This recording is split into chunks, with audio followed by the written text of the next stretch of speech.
Do you believe you make rational financial decisions?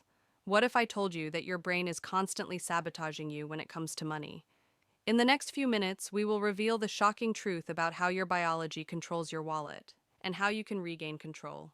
Stay tuned because what you are about to learn will change your view of money forever. Welcome back, curious minds. We all like to believe that we are in control of our financial decisions, but the reality is often different. Have you ever wondered why you spend money impulsively even though you've decided to save? Or why you stick with a bad investment even though all signs point to loss? The answer doesn't always lie in a lack of discipline, but deep in the neural circuits of your brain. Today, we're diving into the fascinating world of behavioral neuroscience and money, and deciphering how our brains really tick when it comes to finances. And I promise you, by the end of this video, you will not only understand your brain better, but also know concrete strategies for turning it into your best financial advisor. The battle in your head, rationality versus emotion. Imagine your brain as a complex orchestra in which different instruments play together when you make a financial decision. The main players in this concert are the prefrontal cortex and the limbic system, which includes the amygdala. The prefrontal cortex, often referred to as our rational calculator, is responsible for logic, planning, and evaluating long-term consequences. It's the part that tells you to save for retirement or think carefully before you buy. But then there's the limbic system, our emotional powerhouse. This is where the amygdala is located, which responds to rewards and threats, often faster than your prefrontal cortex can even say stop. When you see an enticing advertisement or feel like you're missing out on a bargain, the amygdala lights up like a Christmas tree. It screams, "I want it," or "Don't miss out." This constant tug of war between logic and emotion is at the heart of many of our financial challenges. But what happens when these two systems are out of balance? I'll tell you in a moment when we talk about the biggest traps our brain leads us into. The invisible strings, how our brain manipulates us. Our brain is a master of efficiency and uses shortcuts, known as cognitive biases, to speed up decision-making. The problem is that these shortcuts are not always in the best interests of our finances. One of the most powerful of these biases is loss aversion. Studies show that the pain of losing something is psychologically twice as strong as the joy of winning the same amount. This explains why we often hold on to falling stocks in the hope of averting the loss, instead of pulling the ripcord and avoiding further losses. It is our brain's attempt to avoid the pain of loss, even if it is irrational.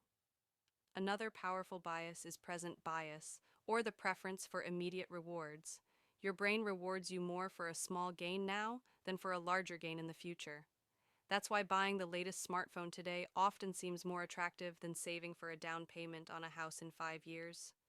Your brain's reward system fires much more intensely with immediate gratification.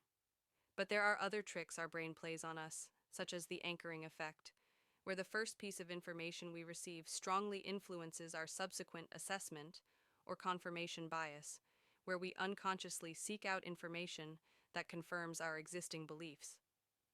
As you can see, it's a complex game, but the good news is you can learn to understand the rules and use them to your advantage. The power of neuroplasticity, rewiring your brain. Now comes the exciting part. Your brain is not static.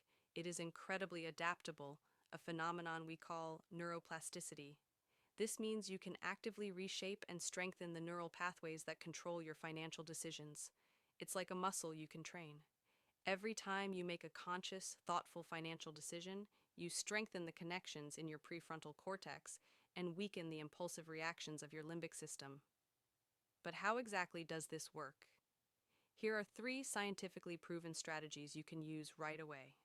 The second pause. Before you make a major purchase or an important financial decision, pause for a moment. Count 2. This short pause gives your prefrontal cortex the time it needs to kick in and dampen the emotional impulses of the amygdala. It's a simple but extremely effective trick for avoiding impulse purchases. Break big decisions down into small steps. A big financial task, such as saving £1,000,000, can seem overwhelming and demotivate your brain. Break it down into smaller, achievable milestones. Every time you reach one of these small steps, Your reward system fires up. These small wins build confidence and keep you motivated to stay on track. Recognize and name biases. Become a detective of your own thoughts. If you notice that you are making an irrational decision out of fear of loss or are being influenced by an anchoring effect, name the bias. Simply being aware of it can help you make a more rational decision. You will then be working with your natural thought patterns instead of against them. Conclusion: become the master of your finances. As you can see, your financial decisions are not a matter of chance, but the result of complex neurological processes. Your brain is not your enemy, but a powerful tool that you can learn to control.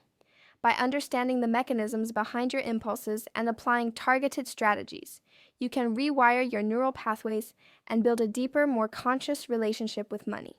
It's not about turning off your emotions, but understanding them and aligning them with your long-term goals. The journey to financial sovereignty begins in your mind, and now you have the instruction manual. Use it wisely.